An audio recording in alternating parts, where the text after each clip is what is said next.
is A to Z with Mark Zinno, part of Locked On Sports Atlanta, and it starts now.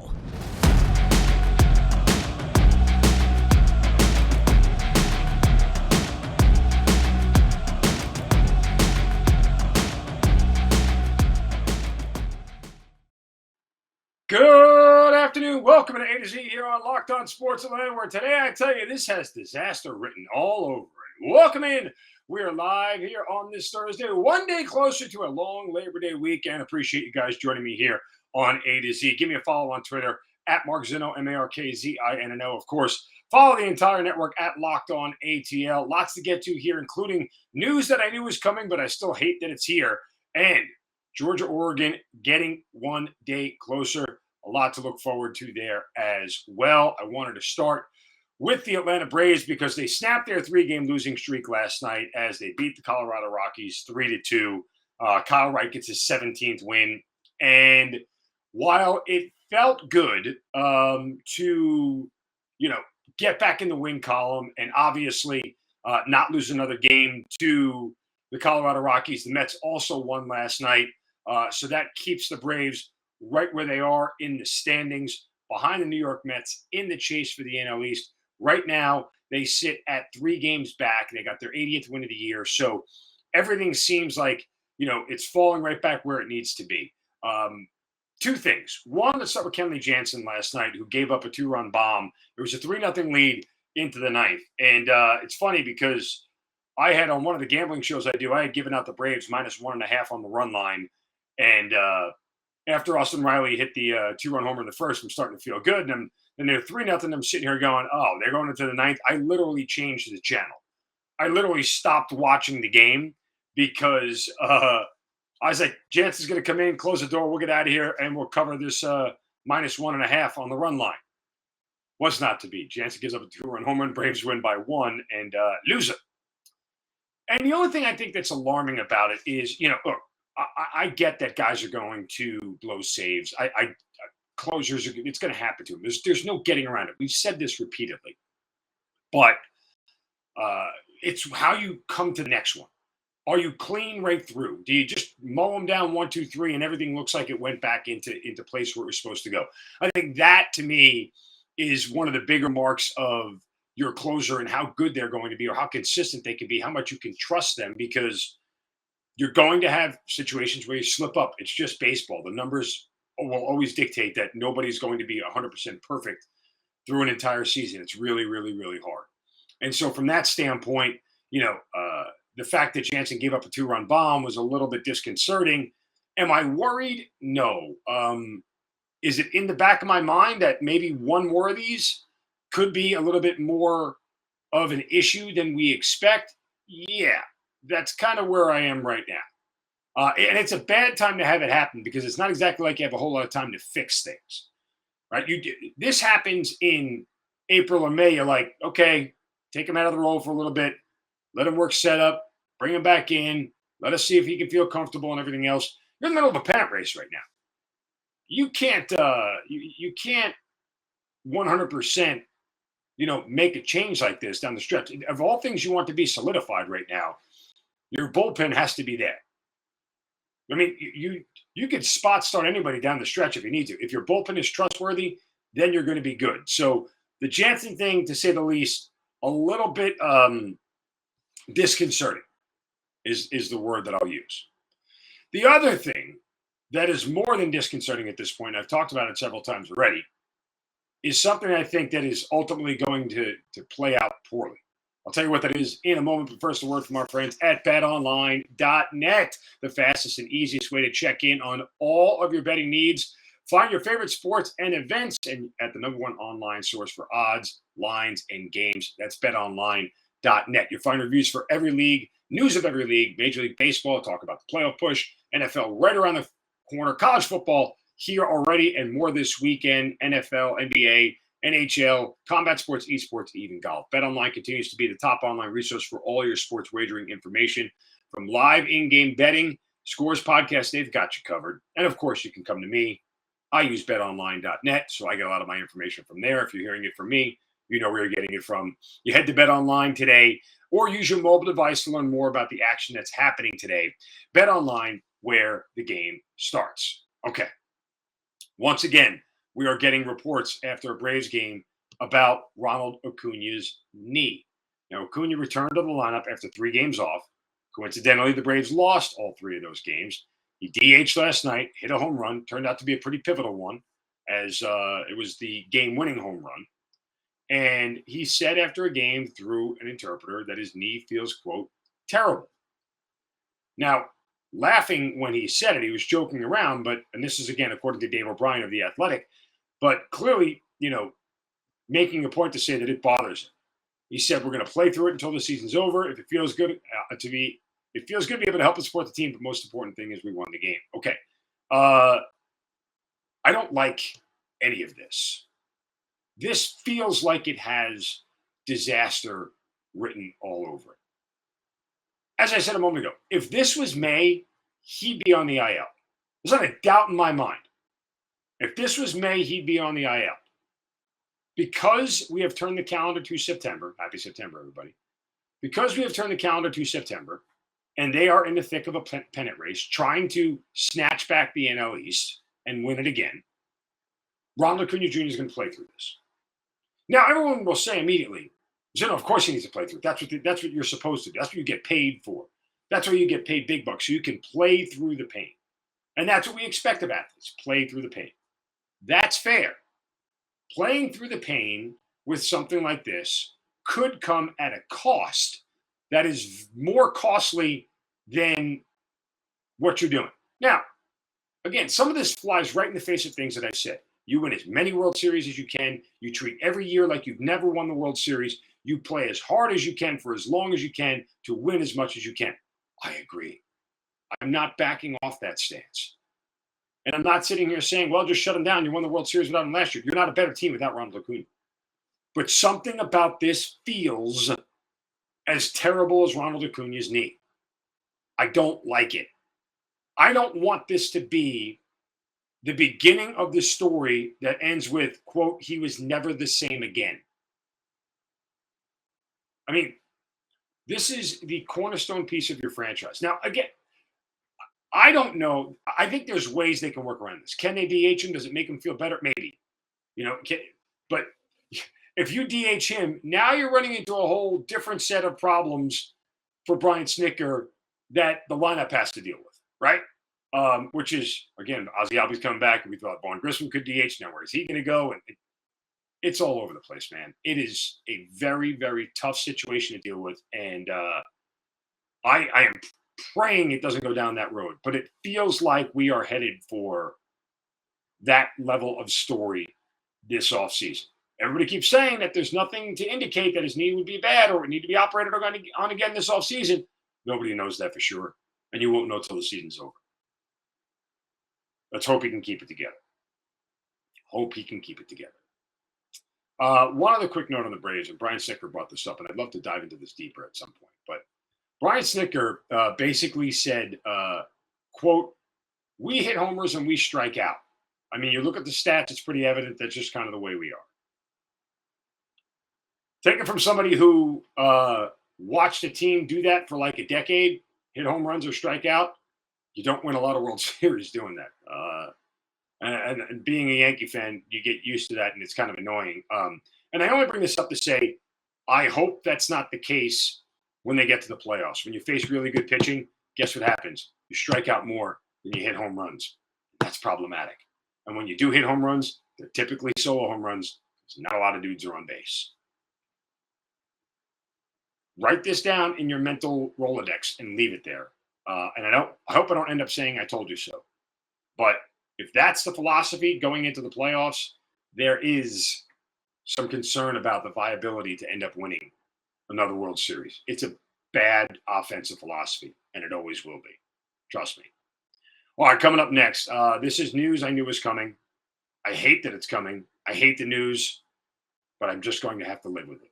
That's next right here on A to Z on Locked On Sports Atlanta, free on YouTube and wherever you get your podcast search. Welcome back to A to Z here on Locked On Sports Atlanta, free on YouTube and wherever you get your podcast. It's Locked On Sports Atlanta. Give us a follow on Twitter at Locked On ATL. I'm at Mark Zinno, MarkZinno. Check out all the shows across the Locked On ATL network. I tell you about this every day, guys, because we do have a great lineup.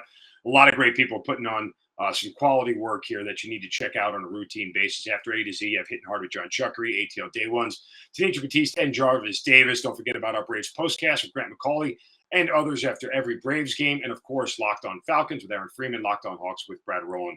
It is an incredible crew here. We're already near 3,000 subscribers on YouTube after just a couple of months, so make sure you guys subscribe there. Hit that thumbs up to all of our content.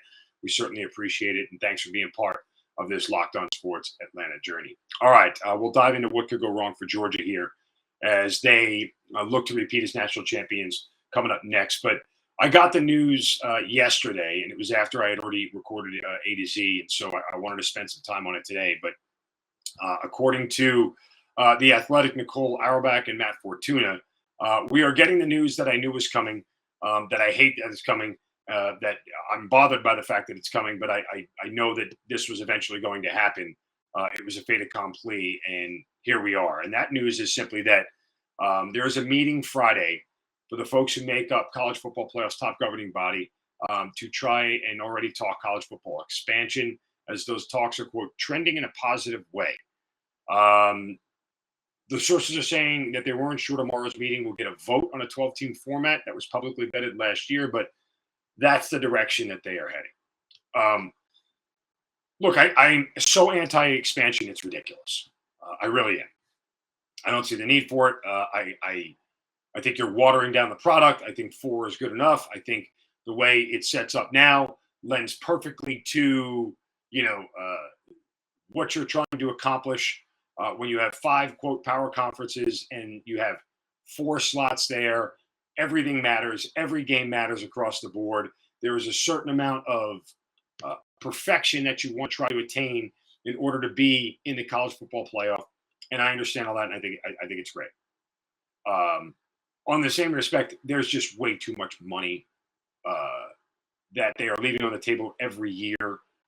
So the commissioners of the 5 power conferences and the College Football Playoff Executive Director, Bill Hancock, they realize how much more money is involved in this thing if they expand, and they literally can't walk away from it. As a capitalist, I understand it. As sort of a purist for the sport and somebody who wants to see this format maintained for an extended period, I hate this whole thing. I genuinely do.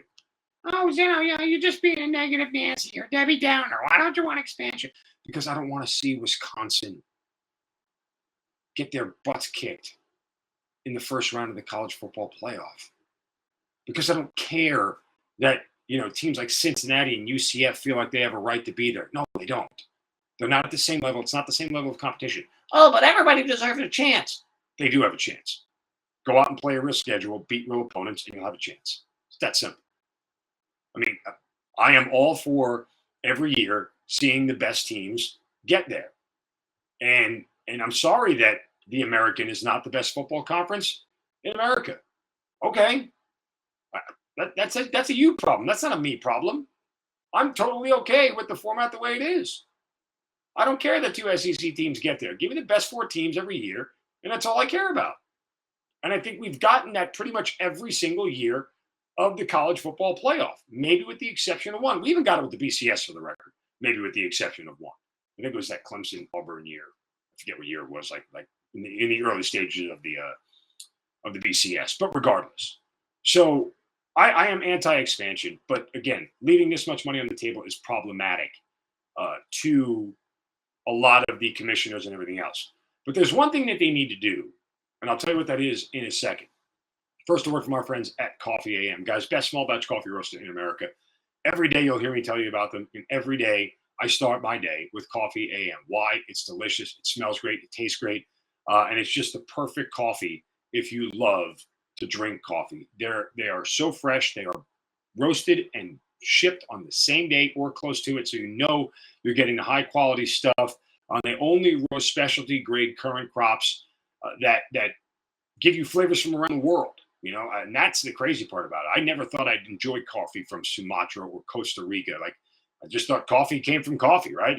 Juan Valdez, Colombia. No, Coffee AM does a whole lot more than that. These flavors are amazing. You have to try them out. You can go to coffeeam.com/locked-on and check out the full menu of coffees, teas, and gift sets.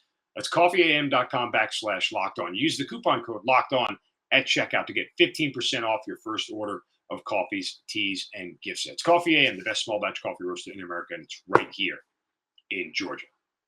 All right, here's what I'd like to see more than anything from this, okay?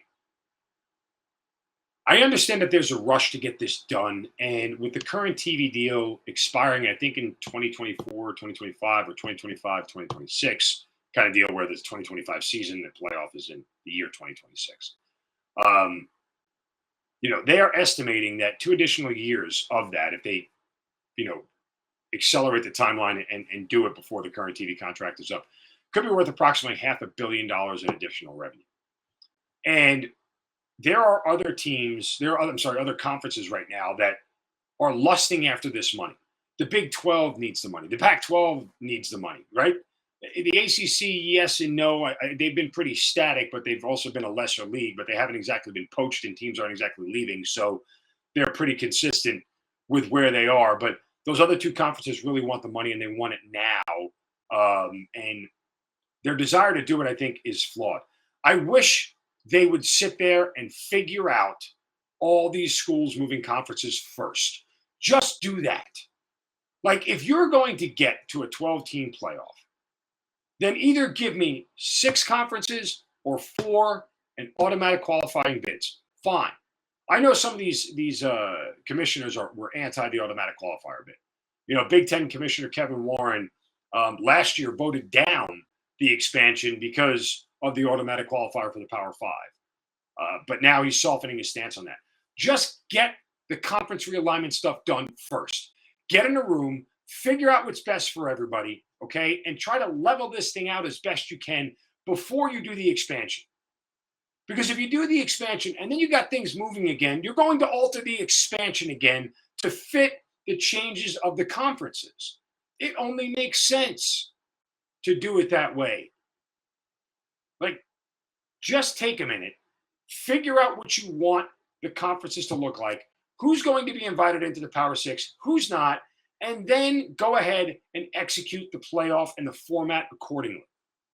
Like the NFL and Major League Baseball and the professional teams, they don't change their conferences or their divisions much because that stability allows for tweaks to the format of the postseason and everything else, which they do routinely, but they keep the base of it the same.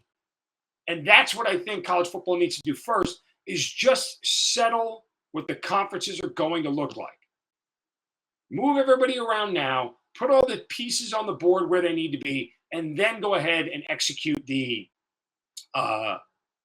playoff format.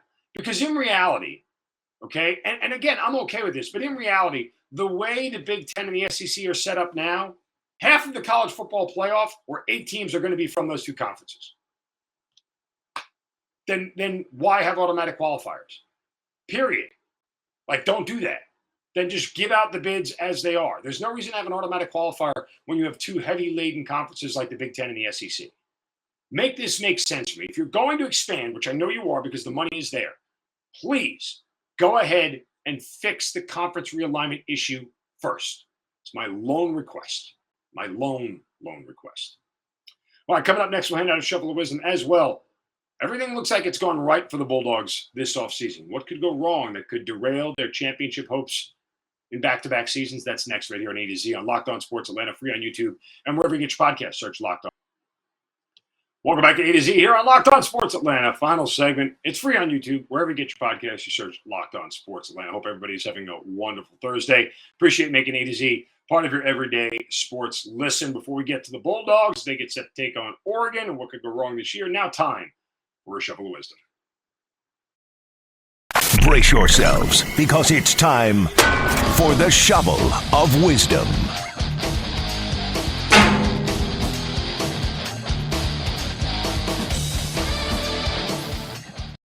Of course, every day we have to hand somebody right upside the head with a shovel of wisdom. Set them straight for doing or saying something stupid. You can do so as well on my Twitter account at Mark Zinno.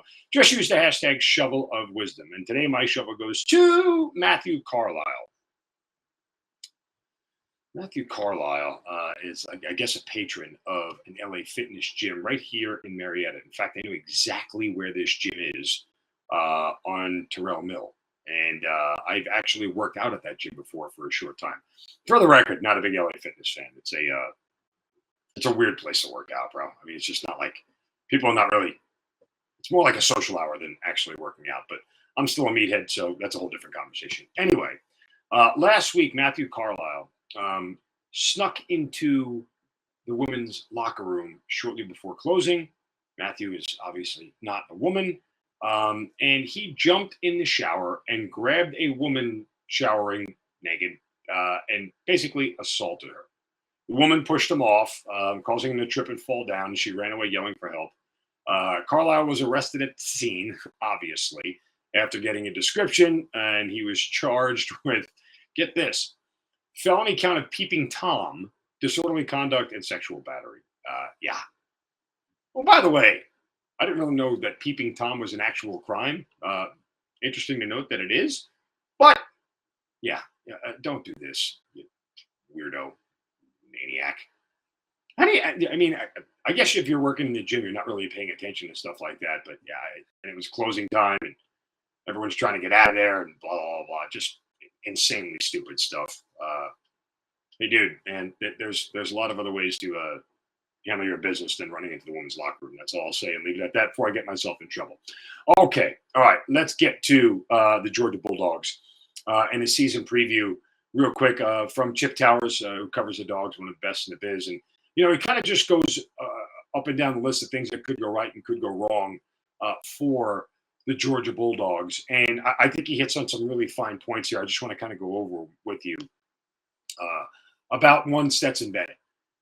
Can Stetson Bennett duplicate, and these are my words, not his, but I'm asking the question, can Stetson Bennett duplicate what he did last year and build on it and be even better? Because at the end of the day, Stetson's not going to have the luxury of an all-world, all-time defense working for him. Defense is going to be pretty good, still going to be good, but he's not going to have the ability to only have to score 17 points in a game to win. There are going to be times he's going to need to be able to put the team on his back for a stretch maybe and go out and win a game. Now, look, Georgia has a very easy schedule this year. So he's not going to be tested all that much, and he's not going to struggle all that much with the opponents that he's facing. But still, he's going to need high-level quarterback play throughout the year. And barring an injury, the other thing that he needs, and Chip Towers does point this out, he kind of is a gunslinger, and he takes a lot of chances with the football that probably don't always please the coaching staff. And from that standpoint, some of those mistakes could come back to haunt you. They didn't last year. You know, they obviously were a team that defensively allowed those mistakes to happen and didn't have any, hiccups with it. All that aside, Stetson probably has to be a better version of himself this year. And that's a lot of the reason why Georgia continues to get overlooked, because they don't have high-level quarterback play. Not an insult on Stetson. It's just not.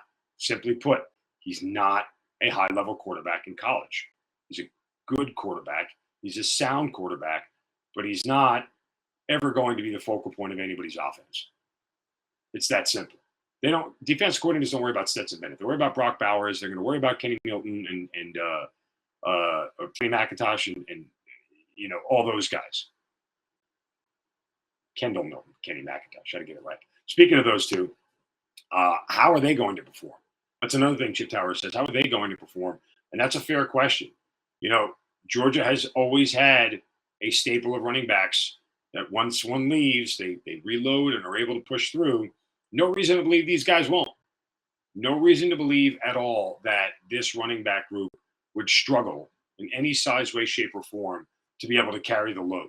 And here's the thing. If they do, then it falls back on Bennett. And that really is one of those things where it could be very, very tough overall offensively. I know everybody feels 100% different about the offense and how sound it is and how it was last year, but things have changed. There is a little bit of turnover, and this team, well, philosophically, I don't think will look too much different. Offensively, they might not have the crispness that they've had in years past. I think, again, that is fair. What do we say about the defense? Well, they've lost a ton, obviously, to the NFL. Will they be as good as last year? Probably not. Will they still be a top 15, top 20 defense in America? Yeah, they probably will. There's no reason to believe that they won't. They have, as good as they've recruited, there's no reason to believe that this defense won't be one of the top in the SEC and one of the top in the country. So I think that's fair. The receiving core. Now, we're not talking about Brock Bowers because we know what he is, but let's look to the outside because you can't just throw the ball to Bowers nonstop, and Eric Gilbert for that matter. You've got to be able to work the outside. So they're going to miss George Pickens, who, by the way, might be an offensive rookie of the year in the NFL. But, it's one of those things where you look at this receiver core and wonder how much they can help Bennett execute the offense. And if they can, well, then guess what? You have a very good, well-rounded offense. And I think that is something that they haven't had in a long time. They've been very running back focused, obviously. You have a quarterback, again, who doesn't take a ton of shots, or at least initially early on last year, didn't take a ton of shots down the field. I think that opened up. I think it was fair to say that it opened up, and it did open up.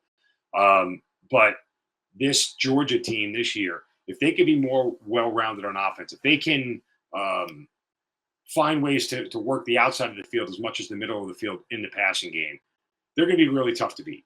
And I think that is something that everybody desires, and everybody offensively, Todd Monk and everybody, they desire to be able to work the outside of the field as much as they do the middle of the field and the running game. So overall, this is supposed to be very much a team that exudes balance. I think that's something that Kirby Smart and Todd Monk are looking for. Now, as I said, again, I'll give you a little bit deeper breakdown tomorrow. Georgia's going to win against Oregon. I think Oregon's going to cover. There's a lot of reasons for that. There's a lot of history for that. So I'll get more into that tomorrow. But Georgia's got after Oregon, they got a nice soft landing spot. And it's just a question of how quickly this team can get into like mid-season mode and start to destroy opponents the way they did last year. But the schedule's favorable, and there's no reason to believe that they shouldn't at least be playing for the SEC title at the very, very bare minimum when it's all said and done. All right, that'll do it for us here today on A to Z on Locked On Sports Atlanta. Again, give me a follow on Twitter at Mark Zinno, MarkZinno. Back tomorrow for a Friday edition, get you kicked off for the Labor Day weekend. That's next.